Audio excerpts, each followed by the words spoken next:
Hello à tous, bienvenue sur le podcast Chrétienne sans tabou, le podcast où l'on parle à cœur ouvert. Donc je suis vraiment très heureuse de vous retrouver aujourd'hui pour ce nouvel épisode. C'est un épisode assez particulier parce qu'on va parler d'un sujet qui est très difficile et je veux déjà remercier notre invitée Salomé pour son courage et la remercier aussi pour vraiment le fait qu'elle ait accepté de témoigner parce que je pense que ça va vraiment pouvoir édifier un grand nombre d'entre nous. Alors, sans tarder, je vous dis bienvenue encore une fois sur ce podcast et c'est parti.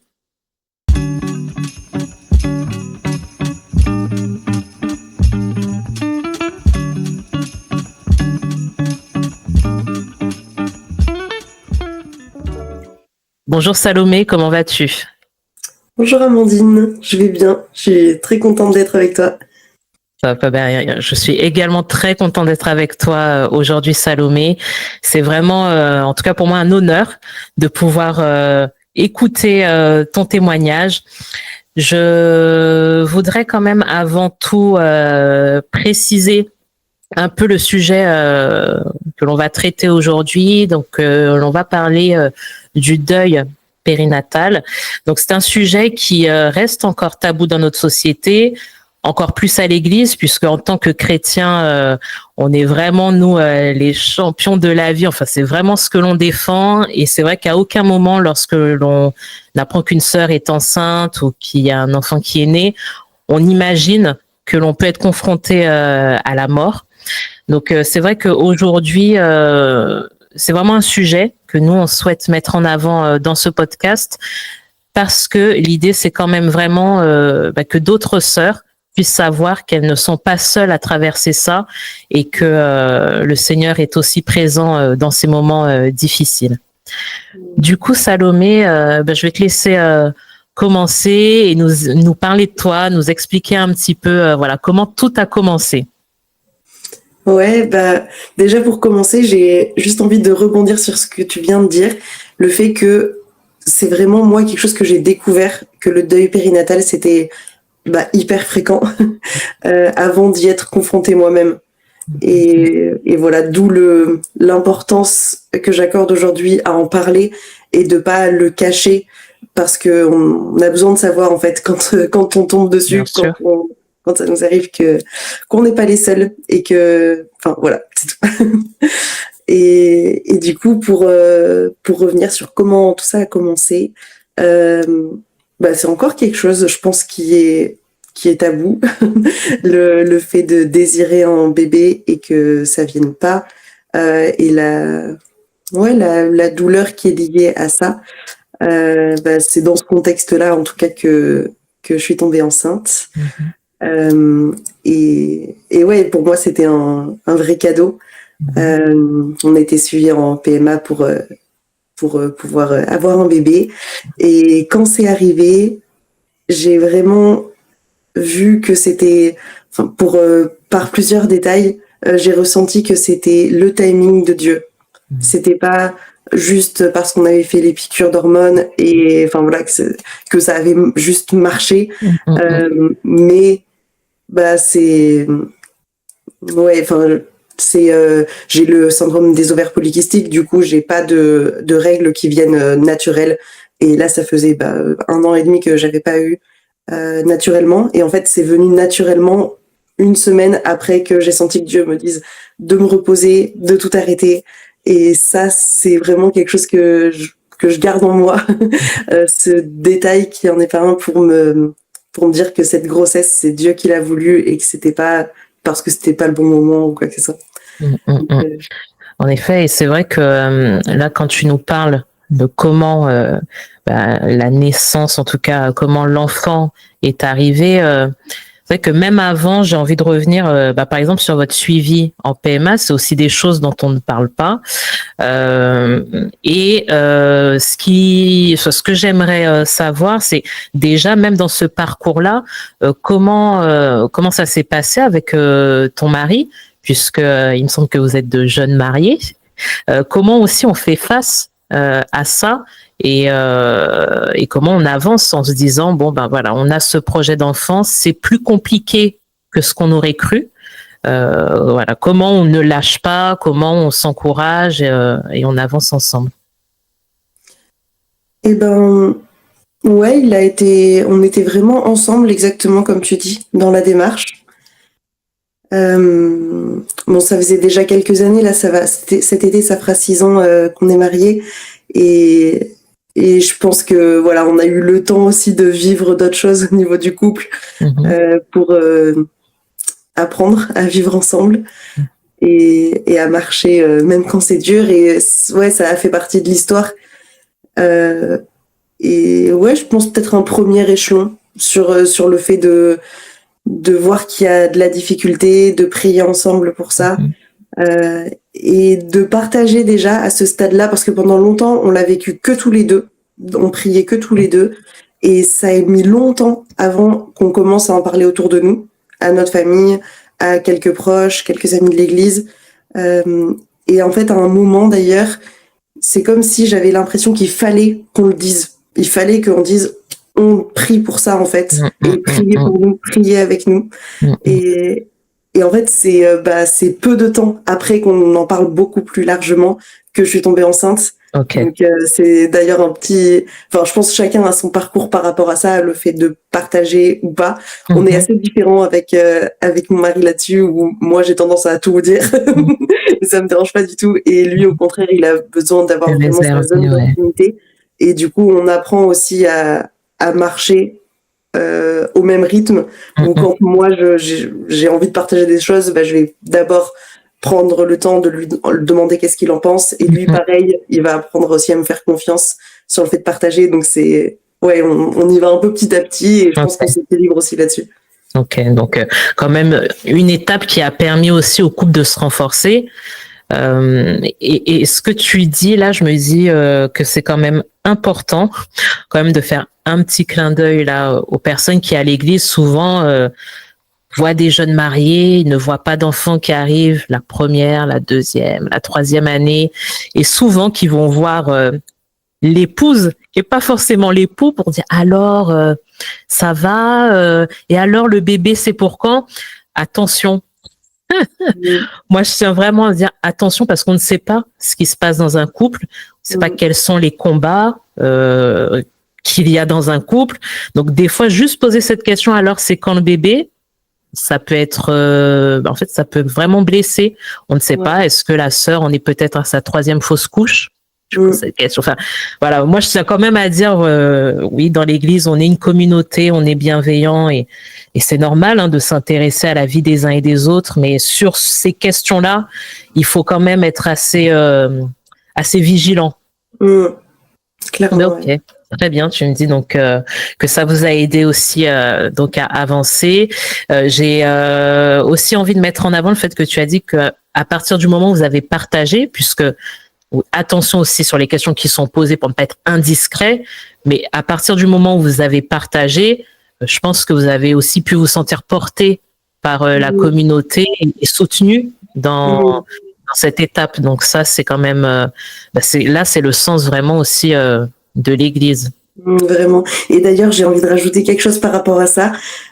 Cette position-là est hyper délicate, mais j'ai quand même une anecdote d'une grande sœur, vraiment pour moi, dans l'église, qui est venue, mais ça faisait 1 an qu'elle avait l'impression, enfin, pour elle, c'était une certitude en fait, mais on n'en avait jamais parlé, qu'on cherchait à avoir un bébé.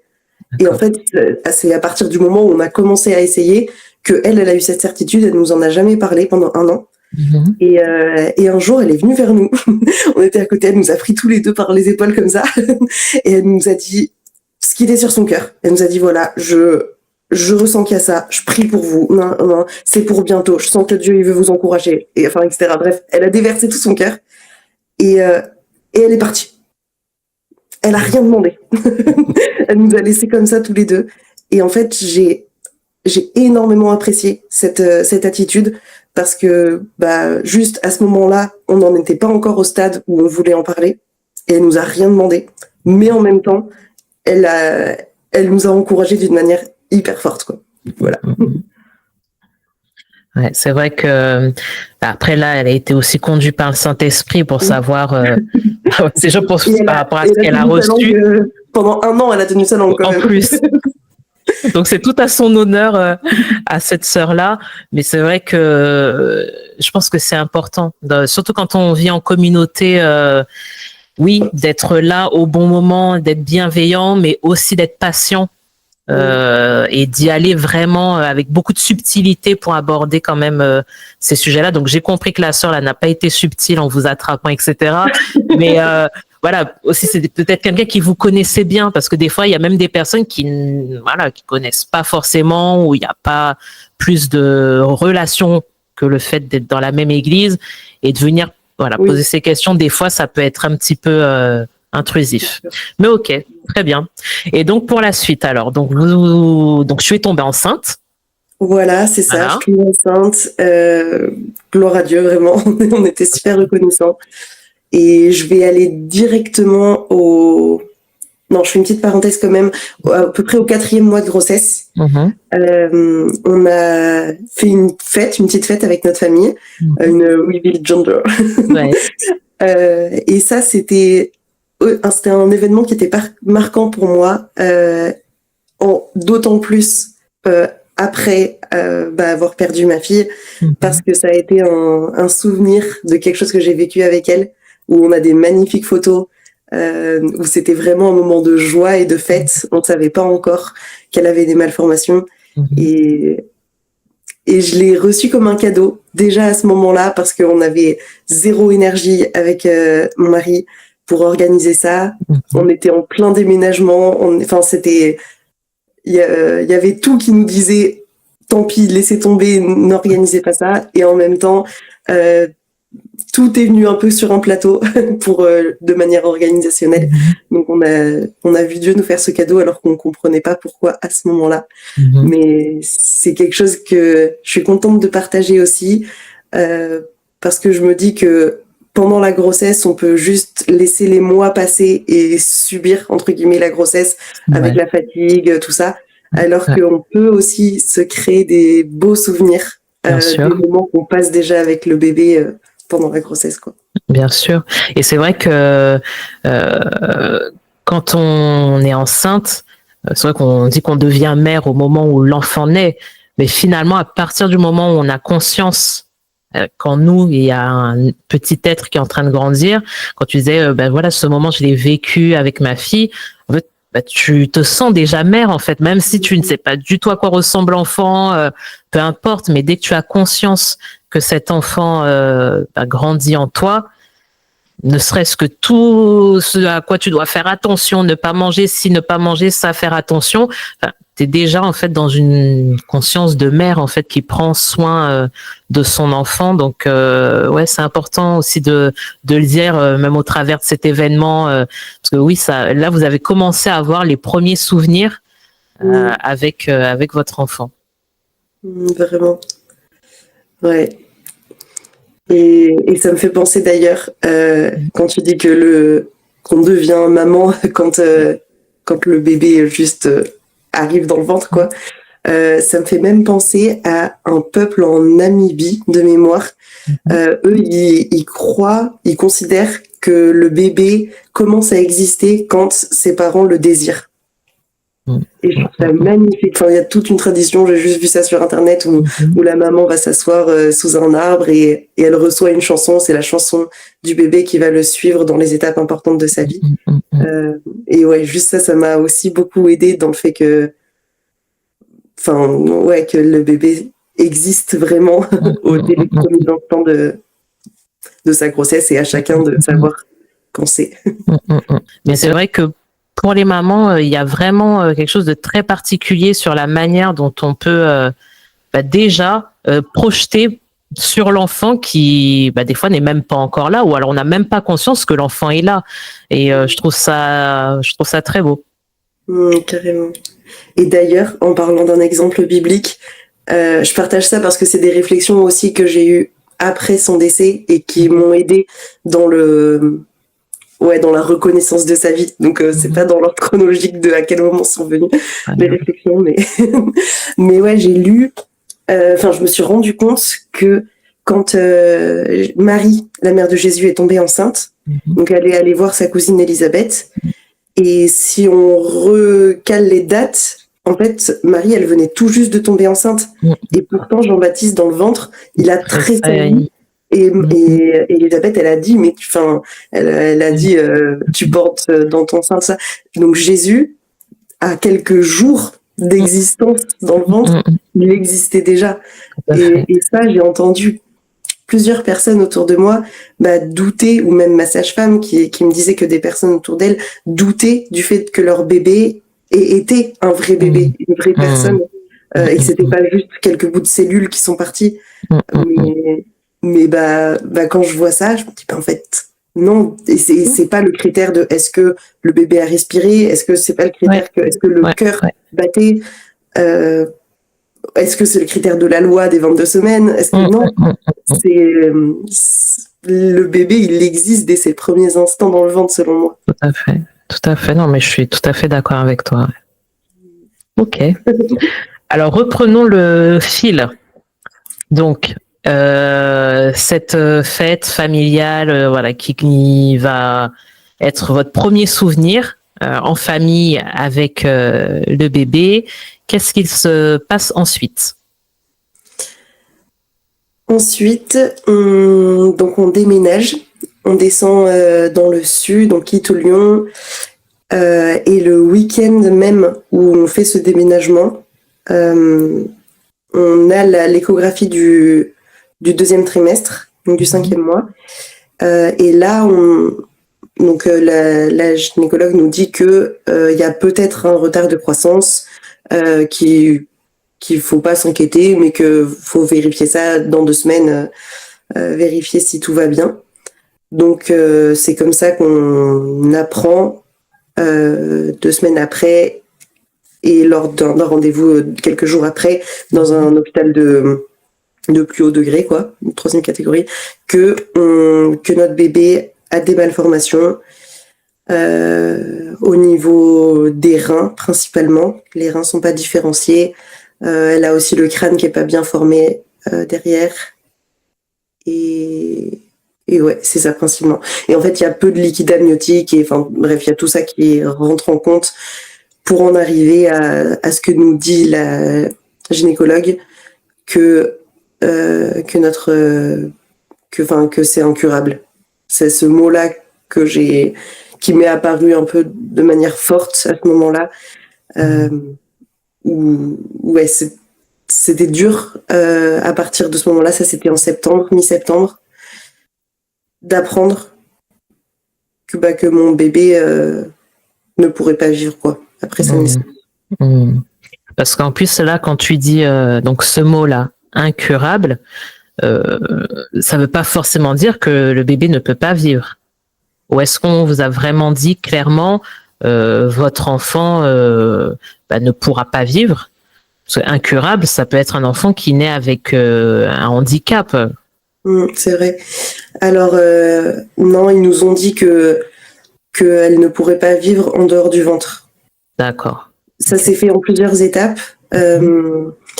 Parce qu'au début, on ne savait pas si ce serait une trisomie 13 ou 18, qui voudrait dire que potentiellement la grossesse pouvait aussi s'arrêter, elle pouvait décéder dans le ventre.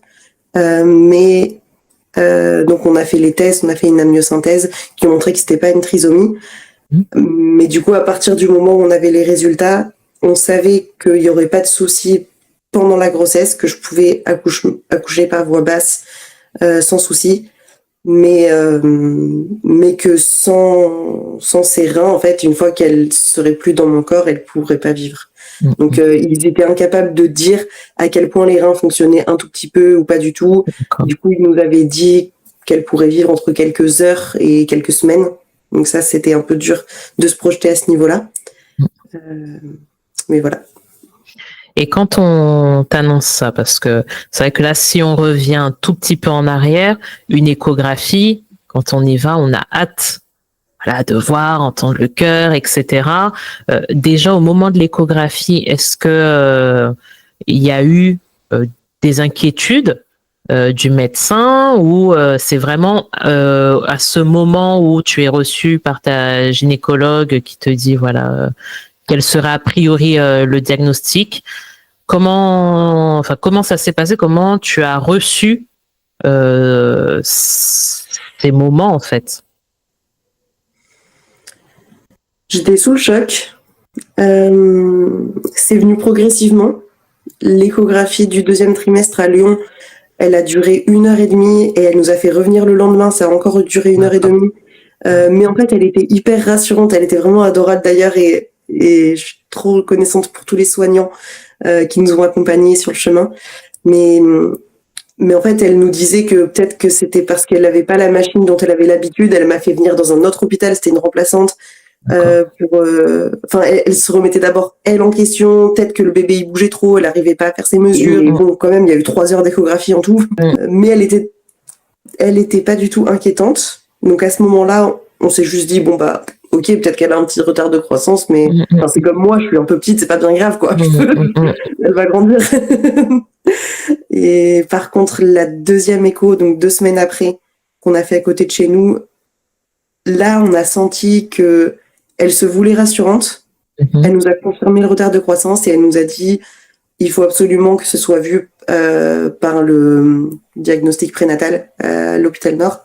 Du coup, là, on s'est dit c'est pas rien. Si on nous envoie dans le gros hôpital, c'est que c'est pas juste un petit retard de croissance. C'est à ce moment-là que j'ai commencé à pleurer en sortant de ce rendez-vous. Et après, et du coup les quelques jours après, là c'est avec la gynécologue que j'ai pleuré, mais pendant le rendez-vous, elle a été super dans son approche. Elle a pris le temps de faire son analyse, elle disait rien pendant l'échographie et c'est seulement après, on s'est posé, on s'est assis, elle nous a dit mon mari était là. Ça c'est d'ailleurs quelque chose qui s'est hyper ancré au fur et à mesure de la grossesse. Au début, on n'avait pas vraiment conscience de l'importance d'être accompagné pour les échographies. Et c'est ma grande sœur qui me disait à chaque fois non, mais sois accompagné, c'est important.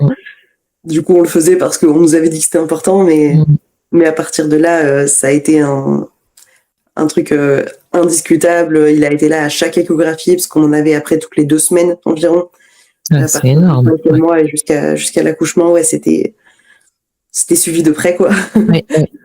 Et à chaque fois, il était là. Donc voilà, ça, c'était un énorme choc. On a demandé, parce qu'elle nous a tout de suite proposé de rencontrer une généticienne pour nous expliquer au niveau de la myosynthèse comment ça fonctionnait.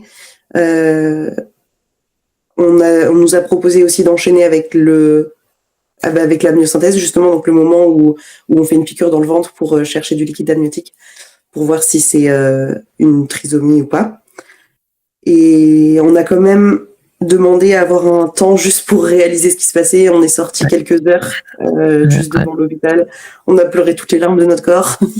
Je me souviens m'être dit, mais je savais pas qu'on pouvait avoir une douleur aussi intense que celle-là. Et finalement, dans tout notre parcours, par rapport aux soignants, tout a été vraiment super, sauf un moment, c'est vrai. Ce jour-là, la généticienne nous a dit on verra du coup pour l'interruption médicale de grossesse, comment on fait ça, enfin de manière hyper banale. Et ce que je comprends, parce qu'en fait c'est leur quotidien, c'est un hôpital qui reçoit tous les problèmes. Du coup, c'est leur quotidien d'accompagner des IMG. Mais du coup, c'était choquant pour nous de passer du je suis enceinte et on va avoir un bébé à il y a des malformations à il faut programmer l'IMG. Donc là, on a tout dit non, c'est pas ce qu'on veut. Mais ça nous a quand même perturbés et fait réfléchir dans les semaines qu'on suivit sur qu'est-ce qu'on voulait faire, quoi. Et jusqu'à ce moment-là, pour l'instant, personne autour de vous n'était au courant. Ou est-ce que là déjà vous aviez, est-ce que vous aviez déjà autour de vous l'église ou des membres de votre famille qui étaient au courant des inquiétudes des médecins par rapport à cette échographie? Là, vous étiez que 2 ou est-ce qu'il y avait d'autres personnes au courant? On avait partagé juste à notre famille, très proche, parents, frères, sœurs, grands-parents, je crois. et tante, mais enfin bref, juste notre votre cercle restreint, ouais, d'accord. Très très proche. Et quand on a su le soir même que vraiment il y avait une malformation et qu'elle pourrait pas vivre, là on a partagé à nos amis aussi dans la foi, encore une fois très très proche, hein, il y a 5-10 personnes maximum. Et c'est seulement peut-être 3 semaines, un mois après, peut-être 3 semaines plus tôt, qu'on a partagé très largement ce qu'on vivait. Ok. Donc là, à ce moment-là, donc on vous parle même d'IMG. Donc tu disais que voilà, vous aviez refusé, mais comment, quand on en arrive à nous donner ce genre d'informations, comment tu t'es senti pour avancer pour la suite en fait? Parce que, alors déjà, outre l'état dans lequel on se trouve quand on est enceinte, la fatigue, l'état émotionnel, les hormones, etc. Là, enfin, quelle était même ta capacité à pouvoir prendre une décision finalement? Parce que là, c'est comme si en fait le ciel te tombe sur la tête. Et en plus, on vous demande là à ce moment, il faut prendre des décisions justement. Donc, comment ça s'est passé?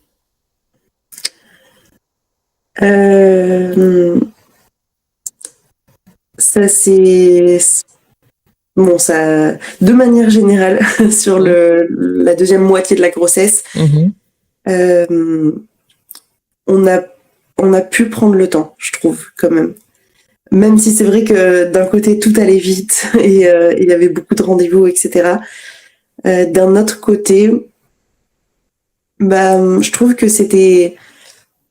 on s'est quand même senti porté de manière assez légère, par-ci par-là.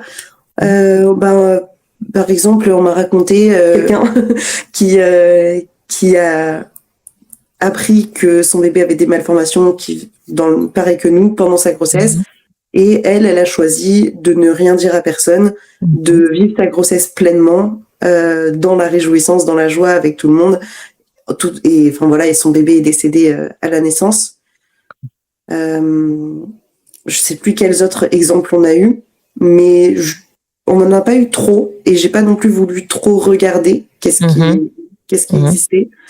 Mais juste des petits échos comme ça. Et c'est aussi à ce moment-là que j'ai découvert, il y avait c'est le combien déjà? C'est le 23.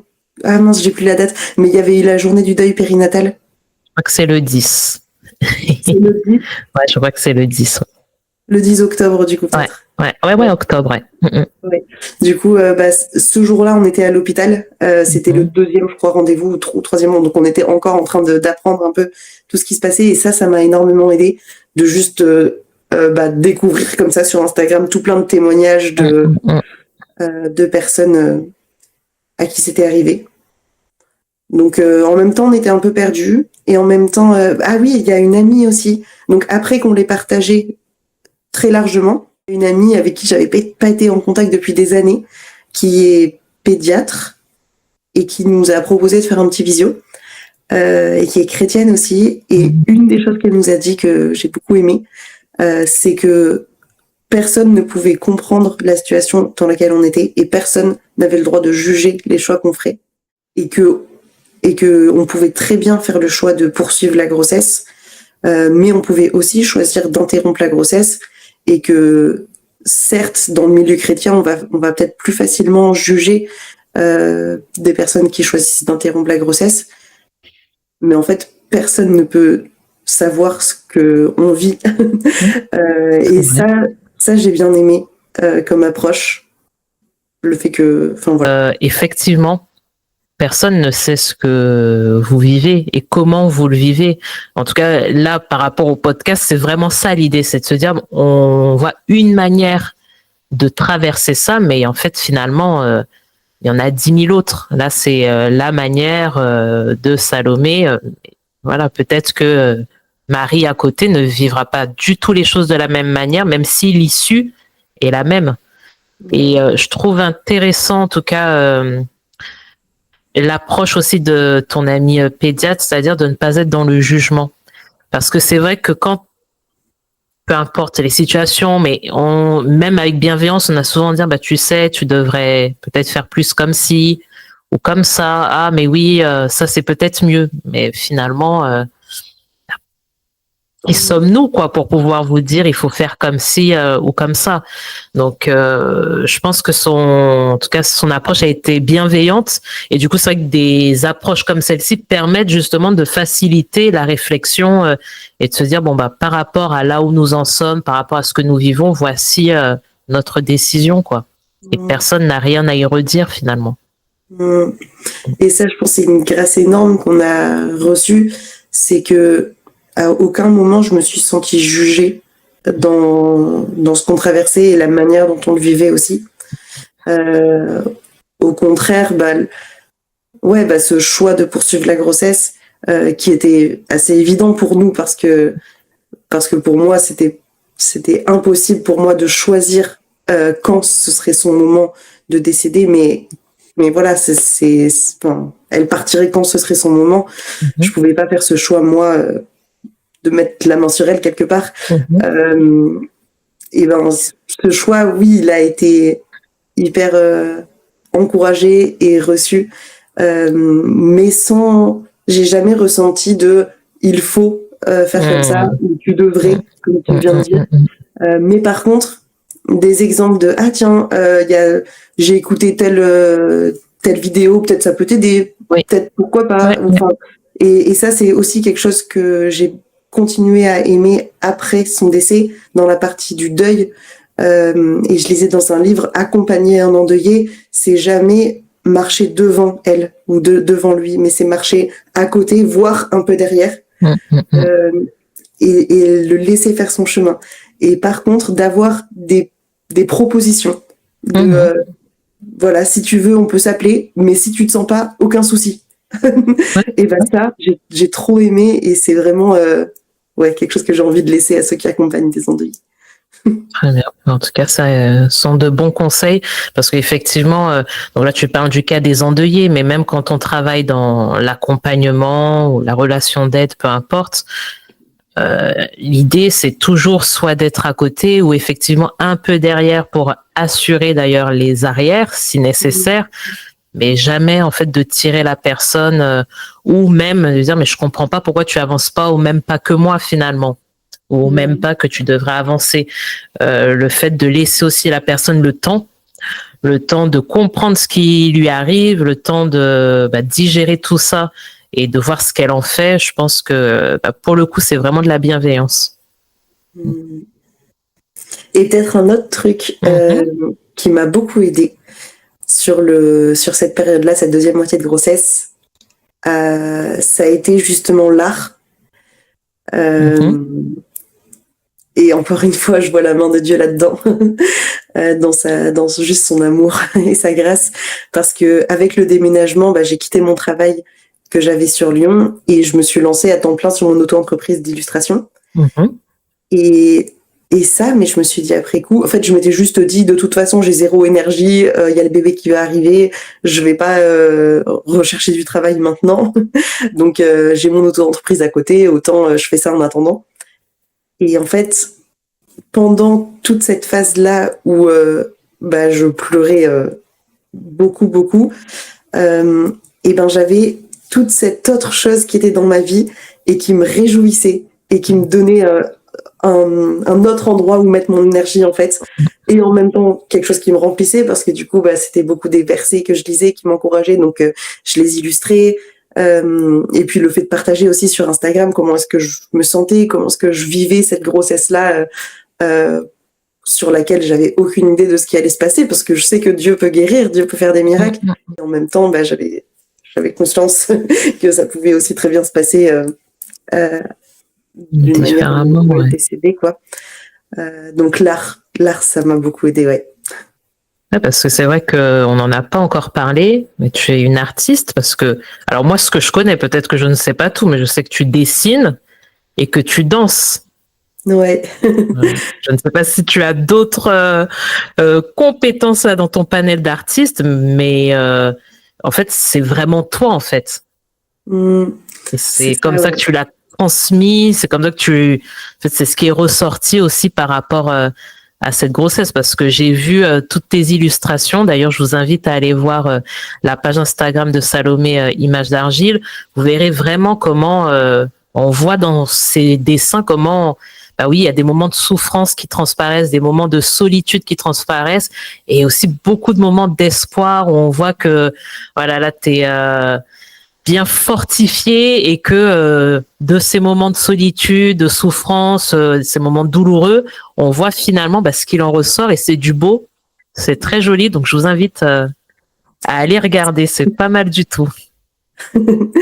Merci beaucoup. Et ouais, c'est vraiment ma prière, c'est que ça puisse encourager beaucoup d'autres. Et dans tout ce parcours que j'ai vécu, j'ai énormément conscience que dans cette souffrance, j'ai reçu beaucoup d'amour. Et je sais que c'est loin d'être le cas de tout le monde. Et j'ai juste envie que ça puisse aider tous ceux, enfin, voilà, que ce soit des petites graines d'amour et d'espérance dans la souffrance. Amen.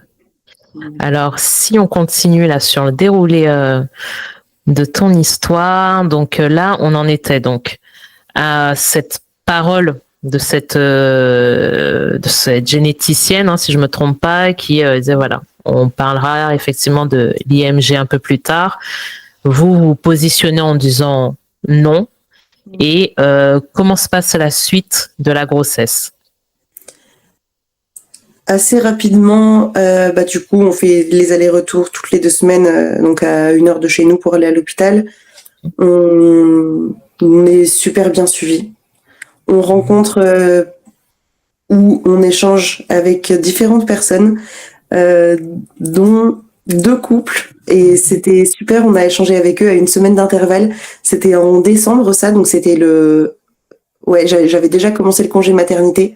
C'est le dernier mois de grossesse.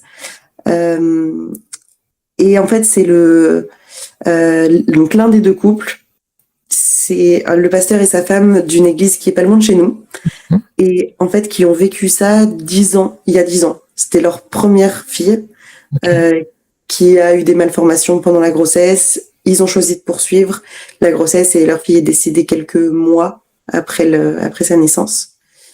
Depuis, ils ont eu 4 autres enfants. Ils sont pleins d'amour et en fait, ça a été une vraie bénédiction de les rencontrer et qui nous accueillent et qui nous racontent en fait comment ça s'était passé. Parce que moi, quelque chose qui me manquait, c'était juste des histoires de comment ça se passe après. Des histoires de comment ça se passe quand on a un bébé et que c'est dur et voilà, le retour à la maison, bref, ça on en a plein. Mais des histoires de comment ça se passe quand le bébé meurt, du coup j'ai découvert qu'il y en avait plein, et en même temps j'étais pas encore dans assez, enfin je voulais pas non plus trop en entendre.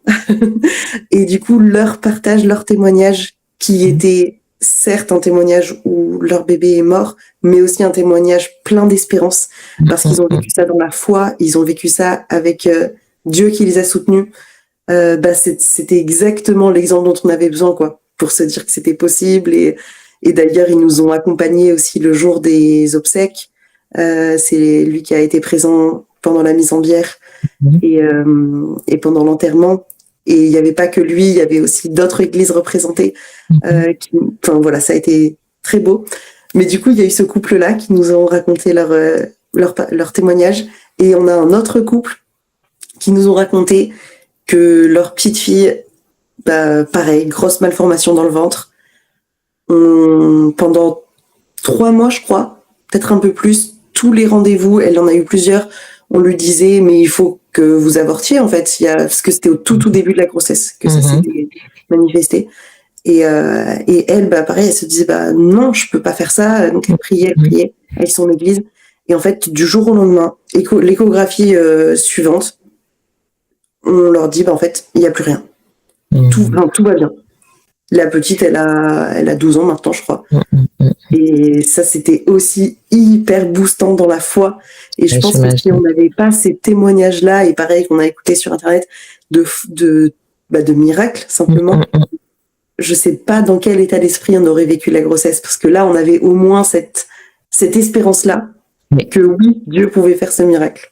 tout à fait, tout à fait. Et là, tu vois, je pense que on touche vraiment du doigt, en fait, la force du témoignage. Parce que on voit comment ça vous a encouragé, comment ça vous permet aussi d'être prêt à toute éventualité. Oui, parce que Dieu est souverain. Il peut guérir. L'enfant peut naître sans malformation ou pas. Et comment, ben, justement, dans notre foi, on est prêt à se dire, ben, justement, on accepte, pardon, cette souveraineté et voilà, que Dieu fasse sa volonté, que l'enfant vive, qu'il ne vive pas. En fait, que vous commenciez à être prêt. En tout cas, je pense que c'est aussi une manière de vous préparer à la suite, tout en vous encourageant, en montrant en fait sa main, quoi. Dieu était là. Vraiment. C'est top de savoir, en tout cas de voir là encore une fois la communauté de l'Église et l'aide vraiment qu'elle peut apporter. C'est vrai, ouais, c'est vrai que j'en ai pas parlé, mais à ce niveau-là, ça a été aussi très fort pour nous. On a décidé d'aller dans une église de notre famille d'église qui se situe à 1 heure de chez nous, encore une fois. Et on a été tellement bien accueillis. À chaque fois qu'on allait à l'église, en fait, on pleurait. Enfin, je parlais pour moi surtout, mais dans les moments de louange, d'intimité avec Dieu, bah, je sentais vraiment Dieu présent et c'était juste bon d'être dans sa présence, d'avoir ces bulles, ces cocons aussi. Donc ouais, et puis on a décidé, au début, on s'était dit qu'on voulait y aller peut-être 1 fois par mois, parce que c'était quand même loin de chez nous. Et en fait, on se disait, mais en fait, ça nous fait tellement du bien d'aller dans notre église. Du coup, à Marguerite, la CM de Marguerite, on s'est dit non, on va y aller 2 fois par mois et plus si on peut. Donc ça aussi, ça nous a fait beaucoup de bien, ouais. Ok. Top. Alors, du coup, pour poursuivre, donc là, on arrive sur la fin de la grossesse. Comment vous vous préparez? Parce que dans une grossesse classique, à la fin de la grossesse, on a préparé la chambre, on prépare toutes les affaires pour que l'enfant puisse être accueilli. Comment ça s'est passé pour vous? Ça, c'était un point qui n'était pas évident pour moi, la question de la chambre, parce que quand on a déménagé, on a tout de suite dit cette chambre-là, ce sera pour le bébé. Et du coup, cette chambre, on l'a pas vraiment investie, on l'a pas meublée, mais on l'a pas non plus utilisée pour un autre usage avant sa naissance. C'était un point qui me faisait un peu peur. J'avais peur de revenir dans une chambre où il y avait des choses prévues pour elle et qu'elle n'était pas là. Et en même temps, j'avais pas envie de revenir chez nous avec elle s'il y avait un miracle et qu'il n'y a rien. Donc c'était pas évident. Et puis même toutes les affaires à acheter ou pas. Donc là-dessus, j'ai été super reconnaissante à ma famille et même des amis, même où on se connaissait pas de si proche, mais qui nous disaient, mais en fait, s'il y a un miracle, on est prêt. Et on vous prêtera ce qu'il faut, et vous inquiétez pas pour ça. Et ça voulait pas dire maintenant, tout de suite, on vous donne tout ce qu'il faut. Mais ouais, je me souviens d'un jour être partie de chez ma sœur, et ma sœur qui me dit on est prêt pour le miracle, et vous inquiétez pas, si jamais ça arrive. Donc ça, c'était bien. Et puis du coup, toute la valise de maternité, la plupart, c'était des affaires qu'on a récupérées de ma sœur. On a quand même acheté des choses, mais voilà. Ok. Encore une fois, voilà, la bienveillance tout autour de vous, avec, je trouve, beaucoup de subtilité. Dire, bon, peu importe ce qu'il arrive, en tout cas, sachez que voilà, nous, on est prêts pour vous soutenir. Ok. Donc, le jour de l'accouchement arrive. Donc là, comment ça s'est passé? Est-ce que, par exemple, tu as été déclenchée ou est-ce que tu as eu les contractions, perte des os, enfin, j'ai envie de dire déclenchement d'accouchement naturel? Ça s'est passé naturellement. D'accord. Et ça, c'est aussi un de mes grands sujets de reconnaissance. C'est que j'avais peur d'être déclenchée parce que j'avais lu plein de trucs sur l'accouchement physiologique, etc. Et j'avais envie de vivre ça. Et en fait, je voyais les jours qui passaient et je me disais, mais en fait, elle va jamais venir. Et en même temps, j'avais envie qu'elle vienne et en même temps, je redoutais aussi ce jour-là. Mais finalement, ça a commencé un petit peu, enfin voilà, 1 ou 2 jours avant le terme et elle est née le jour du terme. Et ça, c'est vraiment un cadeau que j'ai parce que je sais qu'elle a vécu toute sa vie. Ouais. Tout ce qu'elle devait vivre. Tout à fait. Ouais. Oui, elle a puisé toutes les forces, enfin, tout ce dont elle avait besoin pour arriver, en tout cas, le plus forte possible. Et je dis ça et en même temps, je pense à des personnes à qui ce serait pas arrivé. Enfin, ça aurait été pareil si elle serait née plus tôt. Mais voilà, c'était un détail qui pour moi, j'avais prié pour ça et c'est arrivé et j'ai pas eu besoin d'être déclenchée. Donc j'ai vu la grâce de Dieu là-dedans. Ça a quand même été très long, l'accouchement, et finalement, j'ai supplié d'avoir la péridurale. Comme beaucoup. Mais quand même au bout de 24 heures de contraction. Ok, donc c'est tout à ton honneur. Mais ouais, qu'est-ce que je peux dire sur ce moment-là? C'était très doux. Les sages-femmes qui nous ont accompagnés étaient hyper à l'écoute, discrètes, tout en proposant leur aide, des solutions pour apaiser la douleur aussi. On avait la famille qui était prête à débarquer à tout moment parce que l'hôpital nous avait dit que sans les 2 heures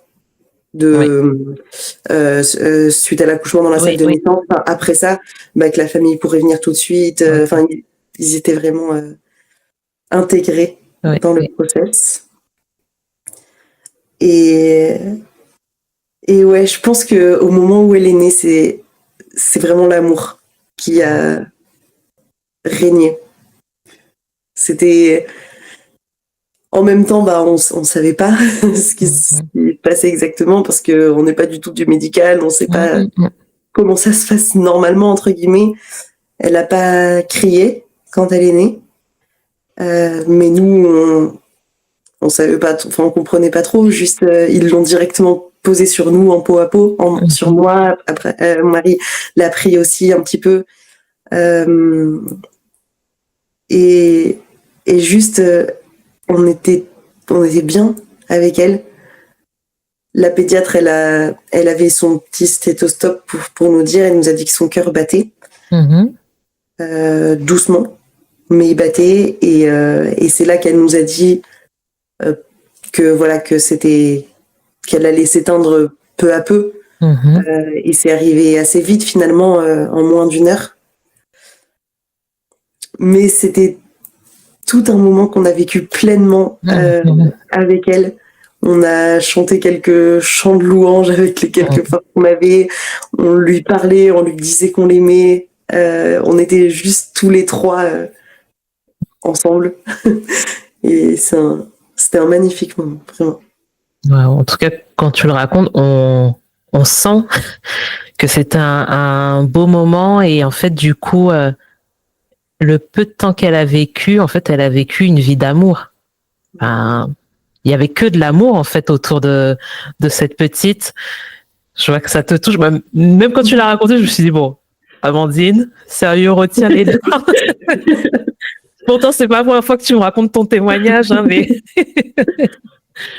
c'est vrai qu'on sent l'amour, et on perçoit vraiment ce que vous avez vécu. Et en fait, c'est vrai, c'est un moment difficile. C'était un moment difficile, et je pense que, en fait, y repenser, ça fera toujours quand même mal. Mais quand on parle, on se dit, mais waouh, Seigneur, comment tu peux transformer des moments mais aussi douloureux? Et là, tu en parles, c'est toi qui l'as vécu, tu dis, mais en fait, c'était de l'amour. Mais non, en fait, si on regarde ça d'un regard, j'ai envie de dire, vraiment pratico-pratique, on se dit mais mince, c'est horrible. Mais quand t'en parles, là, on se dit mais non, en fait, on comprend. On comprend tout le sens de cette grossesse, on comprend cette décision que vous avez prise de ne pas accepter l'IMG, on comprend aussi tout cet amour qui vous a porté pour aboutir en fait à ce moment-là. Et je trouve que c'est vraiment beau et c'est pour ça que alors, tous les témoignages sont édifiants, mais c'est vrai que votre témoignage, il est particulièrement touchant parce que je pense qu'il y avait quand même de la colère à un moment. Tu m'en as pas parlé, mais peut-être, j'en sais rien, peut-être d'avoir ce diagnostic, de se dire, mais mince, en fait, pourquoi? Mais le résultat, c'est celui-ci, et ouais, j'ai vraiment gloire à Dieu, parce que, oui, ça a pas dû être facile, et je pense que ça allait pas encore, hein, parce que je sais que voilà, les choses prennent du temps aussi, mais oui, gloire à Dieu, vraiment. Et il y avait de l'amour et c'était en même temps, je l'ai pas dit, mais baigné de larmes, bien sûr. Ouais, bien sûr, bien sûr. Ce moment-là. Mais ouais, c'est vrai. Et cet amour, on l'a vécu au moment de sa naissance et de son décès. Mais il y a un autre moment aussi où je l'ai vécu de manière très forte. Et je pense que ça rejoint un petit peu une réflexion que mon père m'a fait il y a quelques semaines maintenant. Il m'a demandé est-ce que j'avais ressenti la présence de Dieu de manière aussi forte que dans l'année que je viens de vivre. Et en fait, je lui dis non. Et je pense que ça, c'est vraiment quelque chose que on veut tous être avec Dieu parce qu'on sait que c'est là où on vit pleinement. C'est quand on est dans la présence de Dieu. Et en fait, je crois que la souffrance, c'est pas que quelque chose que Dieu permet sans le maîtriser ou qu'on doit fuir à tout prix. Mais je crois que si on accepte cette souffrance et qu'on accepte de plonger dedans, c'est une expression aussi que j'ai bien aimée et c'est ce que j'ai fait. Depuis son décès, j'ai vraiment choisi de vivre pleinement ses émotions. Tu parlais de la colère, moi c'est surtout la tristesse que j'ai vécue de manière très forte. En fait, à chaque fois qu'il y a eu des vagues de tristesse, je me suis dit mais je prends et je veux pleurer et je veux vivre pleinement tout ce que je ressens, mais avec Dieu. Et il a été présent. Petite anecdote là, ça c'était juste quelques jours, peut-être 2-3 jours après son décès. C'était la nuit, j'arrivais pas à dormir. Et en fait, je me suis mise à prier. J'ai demandé à Dieu, mais en fait, qu'est-ce que tu veux me dire ? Juste. Enfin, je me souviens plus exactement ce que je lui ai demandé. Et en fait, là, j'ai ressenti cet amour. Et c'est ça, en fait, j'ai d'un coup compris que Dieu, le Père, il a aussi pleuré la mort de son fils. Jésus. Ça, c'est l'histoire qu'on connaît la plus. Et pourtant, de ce point de vue-là, d'un père qui perd son fils, et pendant 3 jours, en fait, il a fait silence, Dieu. Il n'a pas parlé. Et il n'a pas amené des solutions il va y avoir une prophétie, je sais pas quoi. Non, il a juste vécu sa peine et sa souffrance de séparer son fils. Et après, j'ai compris à ce moment-là. Je me suis dit, mais pourquoi il a accepté de vivre ça ? C'est parce qu'il savait qu'il fallait passer par là. C'était lui qui l'a voulu. C'est pas le diable a voulu tuer Jésus. Il a voulu ça parce qu'il savait que c'était comme ça qu'il pouvait aimer d'une manière beaucoup plus forte, nous, les humains. Et en fait, quand j'ai réalisé ça, je me suis mise à pleurer, mais d'une manière où je pleurais d'amour. C'était plus des pleurs parce que je pleurais ma fille, mais je pleurais parce que je comprenais d'une nouvelle manière l'amour de Dieu qui est tellement grand, quoi. Ouais, le Seigneur, là, vraiment, au travers de cette épreuve, ce que je comprends, c'est qu'il t'a vraiment fait entrer dans une nouvelle dimension aussi pour comprendre son amour, parce que son amour, c'est ce qui fait qu'à un moment, on va dire oui, pour suivre Jésus, pour changer de vie, etc. Mais là, tu es rentré vraiment dans une nouvelle dimension, parce que c'est très fort ce que tu dis, de voir du point de vue de Dieu, comment lui aussi a perdu son fils et comment il fallait que Jésus aille jusqu'au bois de la croix. Il fallait que tout ça se passe pour qu'aujourd'hui, toi, moi, soyons sauvés. Et c'est vrai que je trouve que c'est très beau ce que tu dis, et je trouve que c'est là aussi qu'on touche du doigt vraiment la manière dont on peut apporter du réconfort quand on voit les choses de cette manière-là, en tout cas dans notre foi chrétienne. En fait, c'est vrai que vu de l'extérieur, personnes qui ne sont pas chrétiennes ne comprennent pas en se disant mais tu es chrétienne, comment ça se fait que Dieu permet que tu passes par des moments comme ça? Ouais, mais en fait, ça va beaucoup plus loin que ça. C'est pas juste là, à ce moment, ce qu'on perçoit là physiquement avec nos yeux, ce qu'on peut toucher. Oui, tu vas dans la chambre, il n'y a pas de bébé. Clairement, il n'y a pas. Mais il y a beaucoup plus que ça derrière. Le Seigneur avait prévu beaucoup plus. En tout cas, moi, ça me touche beaucoup. Et ouais, je trouve ça très fort. Merci Salomé, vraiment. On n'a pas fini, hein, mais c'est vrai que ouais, c'est très fort et c'est très beau.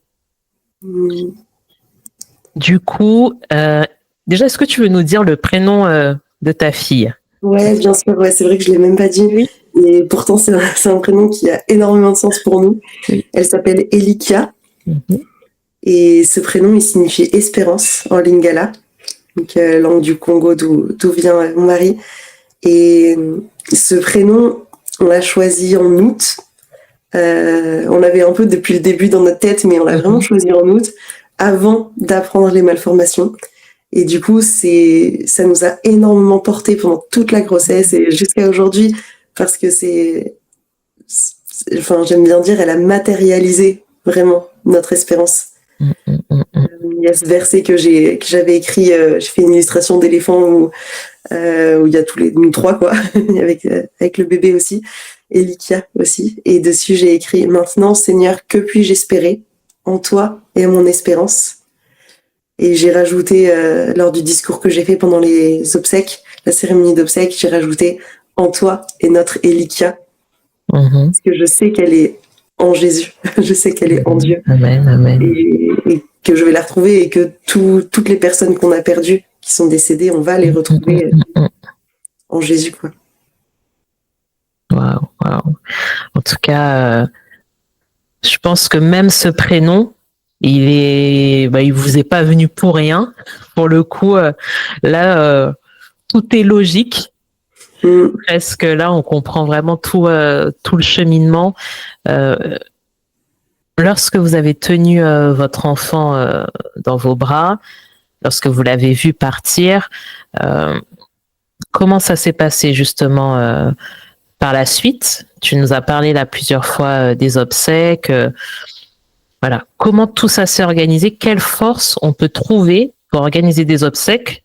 Si parmi nous, là, des personnes nous entendent, savent exactement à quel point c'est prenant, à quel point c'est difficile, parce que c'est surtout pas à ce moment-là qu'on a envie de gérer l'administratif, choisir ci et choisir ça.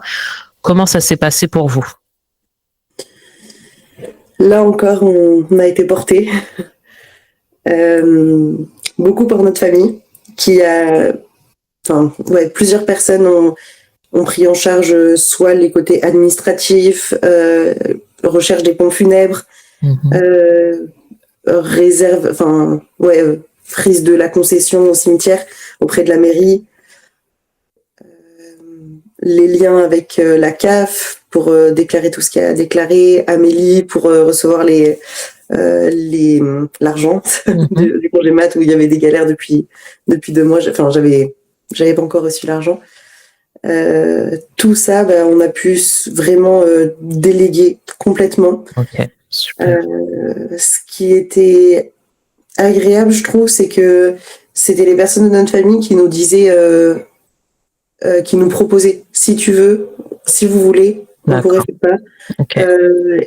Et ils nous laissaient complètement, encore une fois, la liberté de dire, non, ça, on a envie de le gérer nous-mêmes, ça, etc. Mais bon, en soi, on n'a pas géré grand-chose. On n'avait pas vraiment la force. On est allé la voir tous les jours à la chambre mortuaire. Et ça, c'était quelque chose... c'est la sage-femme qu'on a rencontrée après l'accouchement, qui a l'habitude de suivre dans le deuil périnatal et que je remercie énormément parce que elle a été hyper à l'écoute et elle l'est encore, autant dans le côté physique que émotionnel. Et c'est elle qui nous a dit, entre autres, si vous avez envie d'aller la voir tous les jours, mais allez-y tous les jours. Et en fait, créez-vous les souvenirs. Parce qu'on a peu de souvenirs avec un bébé. Mais c'est à ces moments-là qu'on a besoin de vivre pleinement les choses pour se fabriquer notre petit coffre-fort. Et du coup, de ce point de vue-là, on a pu créer plusieurs souvenirs, je pense. On a pu faire une empreinte de pied qui a été faite d'ailleurs... entre autres, il y a les sages-femmes de l'hôpital qui nous ont dit qu'elles avaient l'habitude de faire ça, qu'elles faisaient une empreinte de pied dès qu'il y avait un bébé qui mourait. Et du coup, ça nous a beaucoup touchés. Une autre chose qui a été hyper précieux et encore aujourd'hui ça l'est, c'est que on a créé un questionnaire en ligne, mais sauf que plutôt que d'écrire une question, on a écrit si vous voulez nous écrire un mot, vous pouvez le mettre là. Et on a juste laissé une zone de texte. D'accord. Comme Google Form, par exemple. Enfin, on l'a fait sur Tally, parce que c'est plus joli. Mais là, par ce biais-là, beaucoup de personnes, des amis, des gens de nos différentes églises, la famille, même des personnes qu'on connaissait à peine, nous ont écrit des mots, nous ont laissé des versets, des chrétiens, des pas chrétiens, enfin, tout plein de personnes qui voulaient nous témoigner de l'affection nous ont écrit là-dessus. Et ça, c'était super précieux pour moi, parce que moi, j'avais pas la force, rien que de recevoir un message, ça me stressait. Et ça avait commencé déjà quelques jours avant l'accouchement où j'avais plus du tout de l'énergie. Que ce soit sur ce lien, c'était génial parce que quand moi je ressentais le besoin de voir des messages, j'allais voir et je les ai relus et je les ai lus en boucle. On a reçu, je crois, 200 messages là-dessus. Waouh, c'était incroyable. Énorme. Et quand je suis arrivée au bout, je me suis dit oh non, il n'y en a plus. Donc j'ai recommencé pour dire à quel point j'ai ressenti ce besoin-là de sentir l'affection, même s'il y en avait déjà énormément. Et en même temps que ce soit moi qui choisisse quand c'était le moment. Ça, c'était trop bien. Et après, du coup, je les ai imprimés, tous ces mots, et je les ai collés dans ce livre d'or-là. Ok. On les laissé le jour des obsèques, et du coup, plusieurs personnes ont écrit dedans. Et après, tout le reste, c'est les mots qui sont imprimés. Ok. Tu vois, c'est vrai que moi, je me suis toujours demandé, quand il y a le livre d'or pendant les obsèques, est-ce que les personnes concernées vont vraiment aller lire? Parce que c'est vrai qu'en plus, c'est très délicat, on essaie de de bien choisir ses mots pour réconforter et dire combien on veut être près, en fait, des personnes dans ce qu'elles sont en train de traverser. Et je trouve que c'est bien, tu puisses aussi... là, pour le coup, moi, tu réponds à un de mes questionnements. Oui, en fait, ça peut aussi faire du bien. Et en plus, le fait de pouvoir aussi se couper un peu là de tous ces messes, appels que tu aurais pu recevoir, que les personnes aient respecté ça, ça, je trouve ça aussi très important. De pas se dire, en fait, c'est pas que vous avez envie de parler à personne. Enfin bon, oui, c'était ça quand même, mais c'était pas une mauvaise. Enfin, il fallait pas qu'il y ait une mauvaise interprétation de la part des personnes qui vous entourent. C'est juste qu'il fallait aussi que vous puissiez avoir ce temps pour, encore une fois, digérer ce que vous étiez en train de vivre, quoi. Ouais. Et là-dessus, d'ailleurs, on l'a vécu différemment avec mon mari. Lui, il avait au contraire besoin de recevoir des messages. D'accord. Et c'est... je pense c'est souvent plutôt les femmes qui vont avoir ce réflexe-là d'envoyer des messages, etc.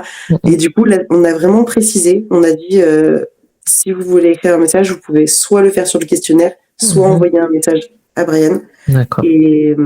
Et du coup, ça a bien marché comme ça. Lui, il avait des messages et ça le remplissait. Moi, j'en avais pas. Et c'était voilà, c'était très bien comme ça aussi. Ok, très bien.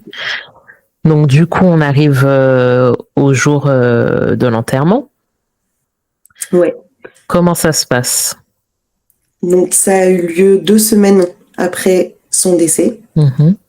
Ça, c'est quelque chose qu'on a découvert sur le tas, mais la chambre mortuaire ne faisait pas payer, ne mettait pas de deadline pour pour la cérémonie. D'accord. Ok. Du fait que c'était un bébé, de ce qu'on a compris. Ok. On a organisé ça en 3 temps. D'abord, la mise en bière, donc c'est le moment où on met le bébé dans le cercueil. Je fais une petite parenthèse par rapport à ça, si c'est OK. Ah oui, bien sûr, vas-y. Petite parenthèse, c'est que le fait d'être allé la voir tous les jours à la chambre mortuaire, ça m'a permis de voir une évolution dans mes propres émotions. Et ce qui est très marquant pour moi, c'est que les premiers jours, j'étais presque incapable de la regarder tellement je pleurais. Pendant toute la demi-heure, on la regardait à chaque fois que on était avec elle pendant une demi-heure, parce que le corps des bébés se dégrade plus vite que celui des adultes. Donc je pleurais beaucoup. Et le dernier jour, la veille de son enterrement, j'ai pas pleuré. Et c'est venu progressivement, en fait, au fur et à mesure des jours. Et en fait, c'est comme si j'ai eu l'impression de regarder le passé. Et c'est là que j'ai réalisé, parce que je voyais que ses traits étaient plus tirés que le début. Ouais. Et en fait, j'ai compris à ce moment-là que c'était son corps physique qui était là, mais que elle, son âme, elle était déjà avec Jésus. Et comme c'est ma nièce qui a 5 ans qui disait ça, disait en fait, elle fait des câlins à Jésus. Et c'est trop beau et c'est vrai. Et nous, on voit avec notre pensée occidentale que les choses visibles. Mais voilà, le fait de la voir et de plus pleurer et de réaliser que c'était le passé que j'étais en train de regarder, ça m'a beaucoup aidé. Okay. Très bien, ouais. Et du coup, ça me fait penser à ce passage dans la Bible où en fait David perd son enfant qu'il a eu avec Bersheba, dont il a commandité en fait le meurtre de son mari, et il se trouve que l'enfant meurt, et je relisais ce passage tout à l'heure où l'enfant est tombé malade et David jeûnait, priait, et à partir du moment où on lui a annoncé que l'enfant était parti, était décédé, il s'est lavé, il a mangé, etc. On lui disait mais en fait tu priais quand l'enfant était malade, et là d'un coup tu te lèves, qu'est-ce qui se passe quoi? En fait il a dit mais non, mais il n'est plus là et je sais que on se retrouvera. Mais lui aussi a compris finalement, à faire le même constat que toi, et de dire en fait ça y est, il est auprès du Seigneur, il n'est plus là, donc il y a aussi la suite, il faut avancer. Et on sait que ensuite le deuxième fils que David a eu avec Bersheba, c'était Salomon, qui a été un grand roi. Mais je pense que voilà, le moment où finalement on regarde plus avec les yeux physiques, il y a aussi une consolation qui arrive et qui permet de passer à l'étape d'après, quoi. Ok, donc là on était sur l'enterrement. La journée de l'enterrement. Donc voilà, cette première étape-là, on a choisi d'être vraiment en petit comité. Donc on était juste nous deux. Et avec mes 2 sœurs et avec Ben, le pasteur de l'église qui est à côté de chez nous là. On était tous les 5 et c'était super. C'était super qu'il soit là. Il y a eu beaucoup de pleurs. C'était très dur de fermer les cercueils. Mais voilà, encore une fois, beaucoup de respect. De si vous voulez, on vous laisse que tous les deux. On est là pour vous si vous avez besoin. Mais mais on peut rester à l'extérieur si besoin. Toujours dans ce grand respect. Et voilà, on avait choisi quelques chants de louange. Un chant qui dit You're still God, tu es toujours Dieu. Et voilà, ça c'était un moment fort, le premier. Ensuite, le deuxième temps, c'était dans notre village là, et là il y avait une 30aine de personnes, je pense. On avait vraiment restreint à la famille. Et donc là, on était au cimetière, et c'était le moment en lui-même de l'enterrement, qui était un moment très très fort aussi, très profond, et et, et ouais, très touchée en même temps d'être accompagnée par nos proches. On a nos amis qu'on a choisi comme parrains et marraines qui étaient présents aussi, à qui on leur a annoncé là, après l'enterrement et devant la tombe. Et c'était des moments précieux aussi avec eux, on garde en mémoire.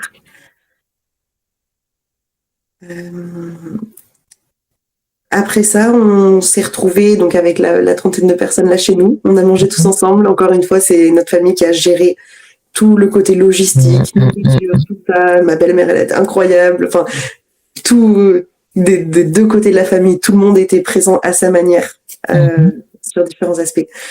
Et c'était un moment assez léger finalement, le moment du repas entre midi et 2. Et ensuite, on s'est tous retrouvés à l'église ADD. Et je le précise parce que ça, c'est quelque chose que j'ai beaucoup aimé, l'unité dans les églises. Ben, qui nous a accompagnés le matin, c'était une église CAEF. D'accord. L'église qui nous a prêté leurs locaux, les bras grands ouverts, qui nous a mis une équipe d'accueil, une équipe de louanges, c'est notre église qui a géré, équipe de sono, de service, de vidéo, tout ça. C'est l'église ADD de Salon, alors qu'ils nous connaissaient à peine. Enfin, on a tellement vu l'amour là-dedans.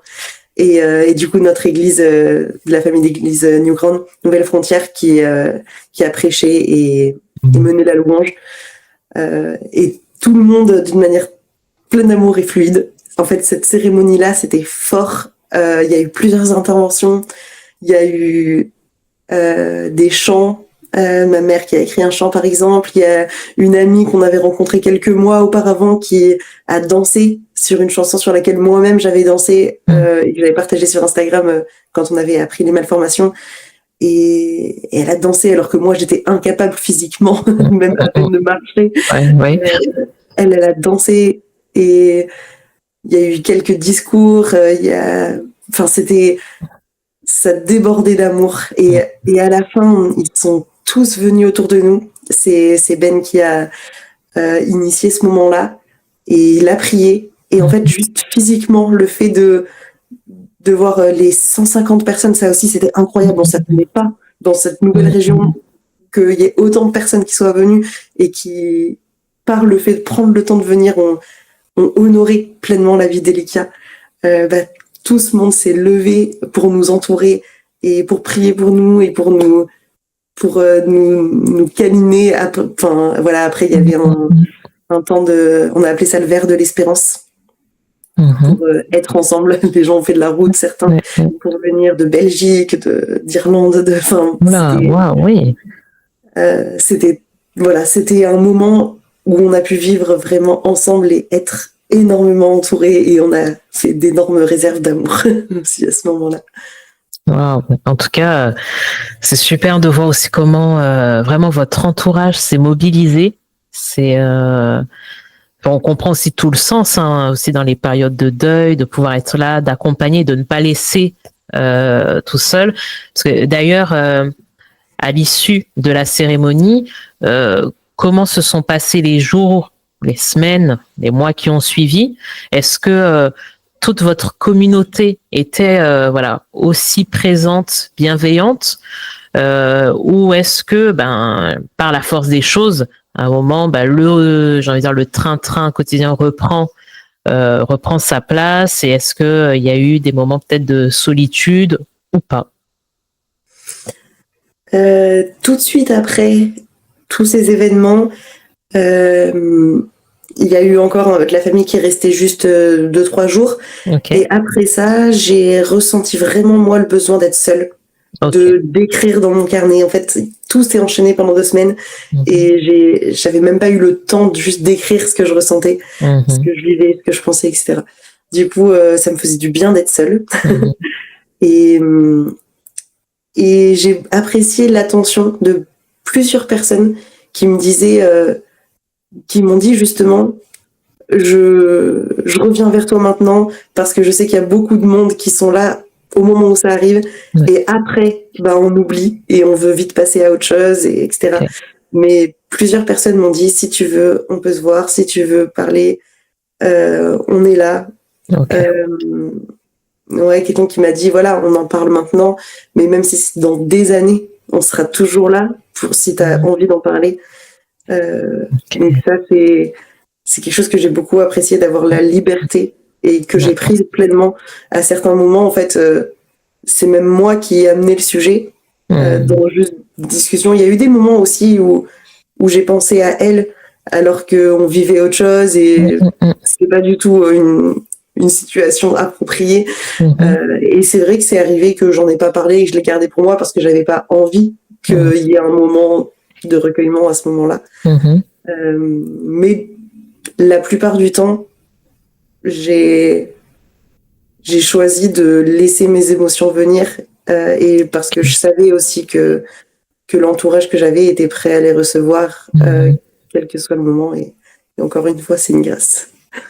Oui, vraiment. En tout cas, à chaque fois, ce que tu remets en avant, c'est vraiment d'avoir eu à chaque fois cette liberté de pouvoir voilà, faire les choses aussi à votre manière.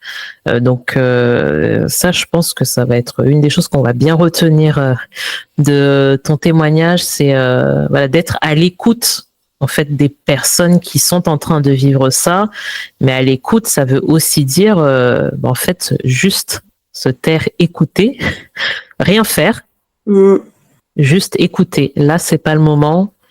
Ok, très bien. En tout cas, sache que quand tu veux, on est là et on respecte en fait, on respecte ça.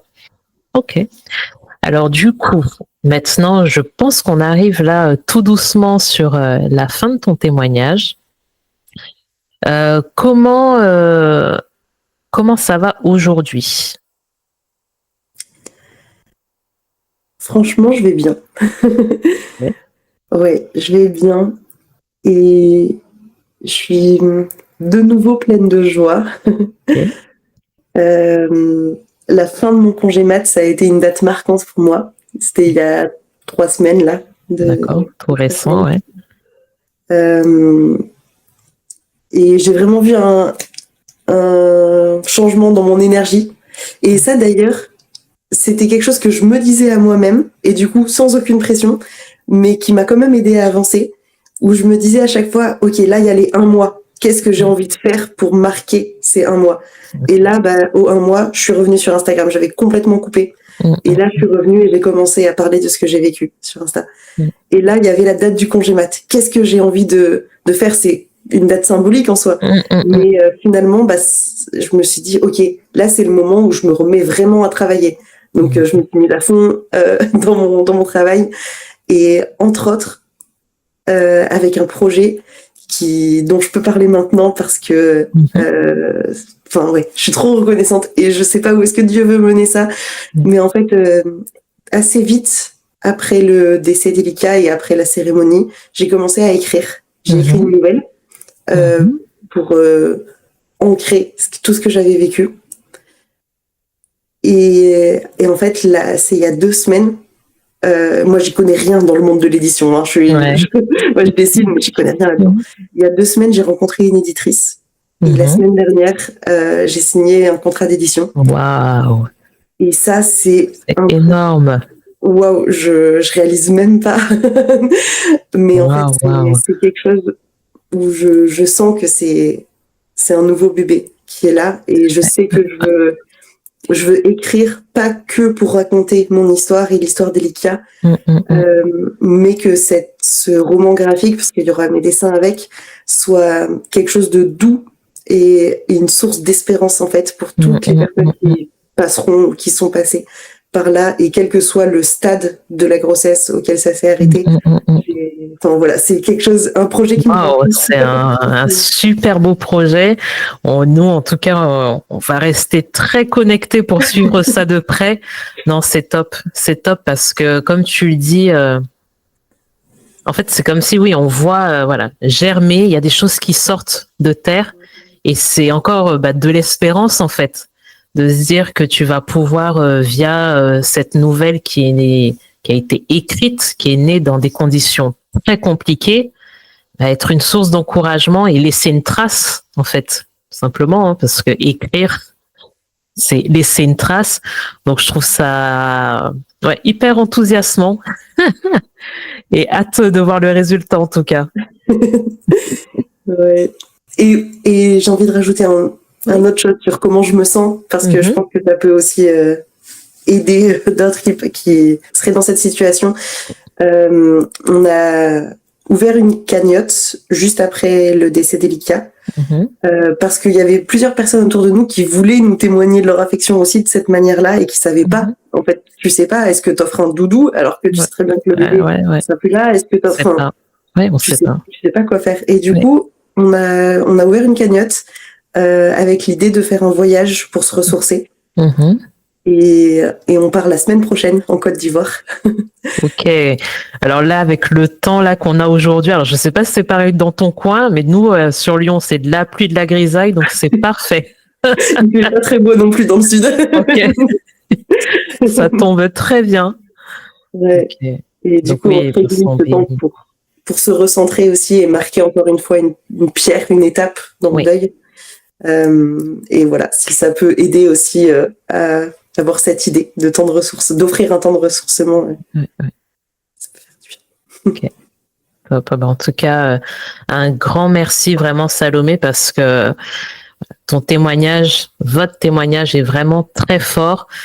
Aujourd'hui, si tu devais donner quelques conseils à une communauté d'église, à l'église, sur comment accompagner des couples qui traversent ça, qu'est-ce que ce serait? Je dirais on en a beaucoup parlé, hein, mais d'accepter sans juger leur choix, de proposer de l'aide avec des exemples concrets, comme je pense j'en ai donné des exemples, de manière pratique, de proposer vraiment de la présence parce que c'est utile, sans jamais l'imposer.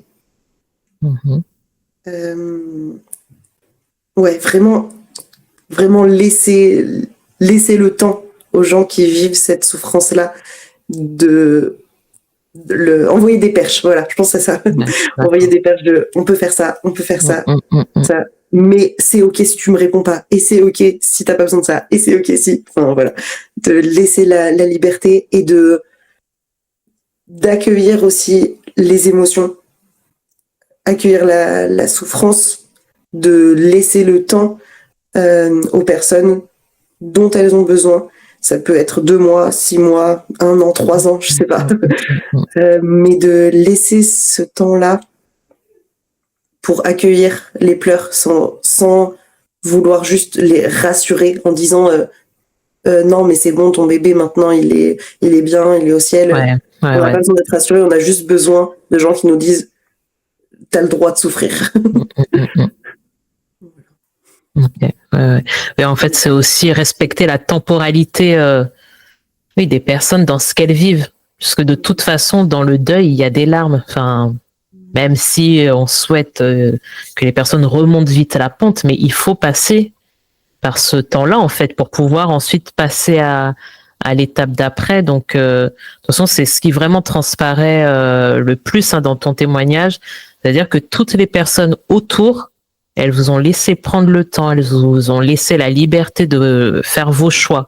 Elles ont été là au moment où vous en aviez besoin, mais elles n'ont pas été intrusives, elles ont été bienveillantes. Et du coup, c'est vrai que je trouve qu'ils ont été très, très doux aussi dans la manière d'intervenir sans être dans quelque chose d'intrusif. Tu m'as pas parlé de quelqu'un qui a été insistant ou de réaction qui aurait pu amener encore une surcharge mentale à gérer, à expliquer, etc. J'ai l'impression que voilà, simplement les personnes ont compris et ont pu être là en douceur. Ouais. Bon, bah très bien. Alors, oui. Désolée, je peux. Oh, non, vas-y, hein. Vas-y. Quelque chose, je pense que j'ai beaucoup apprécié, c'est la semaine dernière ou il y a 2 semaines, on a posé la question à un de nos pasteurs sur concrètement, ils sont où les morts, comment ça se passe, enfin, tu vois, des questions théologiques en fait. Oui. où on n'était plus vraiment dans l'émotion, mais juste on a besoin aussi d'avoir des réponses. Je trouve que c'était bien que ce soit pas lui, en tant que pasteur, en tant qu'un des anciens de l'Église, qui nous dise voilà, est-ce que vous voulez savoir ça ou quoi, mais par contre, quand nous, on a posé la question, il était directement disponible et voilà. Oui, donc du coup, c'est vrai que ça, on n'en a pas parlé, mais effectivement, sur la manière dont vous avez été accompagné dans le deuil au niveau pastoral, c'est-à-dire que là, si je comprends bien, c'est vous, au moment où vous étiez prêt, et avez demandé, voilà, maintenant, tu as besoin aussi d'un apport théologique, ça, comprendre un peu voilà, où est notre enfant, qu'est-ce qui se passe, etc. Mais au moment où où vous l'avez décidé, par exemple, ça n'aurait pas été approprié, je sais pas moi, au moment de l'enterrement, c'était peut-être pas le moment en fait. Non. Et en même temps, il y a eu des choses qui ont été semées dans les discussions avec les uns les autres qu'on a attrapées. Ouais. Mais pas en mode je t'explique comment ça se passe, mais plutôt voilà comment moi j'ai vécu ci, ça. Enfin, plutôt des partages, mais voilà. Ok. Bon, ça aussi, c'est quelque chose d'important à bien avoir en tête, encore une fois, sur la temporalité, mais aussi les besoins qu'on peut avoir à ce moment-là. Ok, est-ce qu'il y a autre chose, Salomé? Parce qu'à chaque fois, je commence à aller sur la fin. Je vois que tu... Oui, c'est bon, c'est fini. Non, mais non, sois pas désolé, au contraire. Au contraire, c'est tellement riche tout ce que tu as partagé. Donc, non, au contraire. C'est bon? Ok, bon, très bien. En tout cas, merci beaucoup, Salomé. Merci vraiment pour cette espérance que tu diffuses. On a hâte de voir la suite, cette nouvelle. Je vous invite vraiment à aller voir le travail de Salomé. C'est vraiment très beau ce qu'elle fait. N'hésitez pas à acheter, à commander aussi. Mais en tout cas, moi, ce que j'ai vraiment envie de laisser là pour vous, c'est vraiment de vous bénir. Que vous soyez bénis, ton mari et toi, que vraiment cette épreuve soit une bénédiction aussi pour d'autres, parce que la manière dont tu présentes les choses, la manière dont tu as vécu, dont tu as avancé aujourd'hui avec le recul avec lequel tu parles, on sent vraiment que le Seigneur a travaillé. On sent vraiment que tu étais au point A et t'as fait cheminer, réfléchir, prendre conscience de certaines choses. Et on sent aussi cette maturité avec laquelle tu parles de cette expérience. Donc vraiment que le Seigneur vous bénisse, que vraiment, comme tu as donné l'exemple là, de ce frère et de cette sœur qui ont 4 enfants, qu'il en soit ainsi pour vous. Bon courage, parce que 4 ne doit pas s'ennuyer. Mais vraiment que le Seigneur vous bénisse abondamment.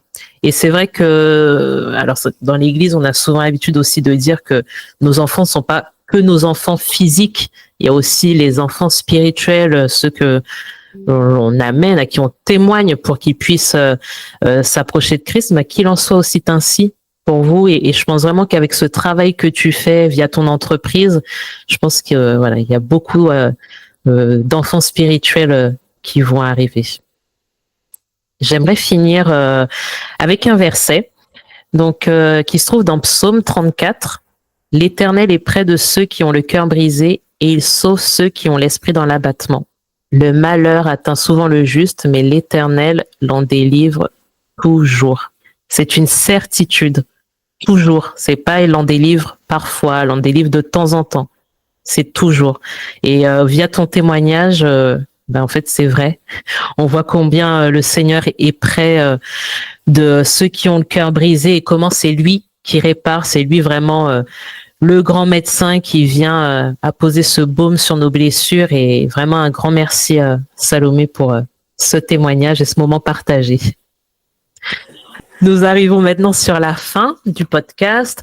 Merci de nous avoir écoutés. N'hésitez pas à suivre notre page donc Abigail Project, à liker notre page sur YouTube. Si vous avez un témoignage qui pourrait édifier, n'hésitez pas à nous contacter via l'adresse mail contact@abigail-project.org. Si vous avez aussi des sujets à nous soumettre pour de prochains épisodes, n'hésitez pas. Je vous dis à très bientôt sur Étienne sans tabou, le podcast où l'on parle à cœur ouvert. Merci, bye bye.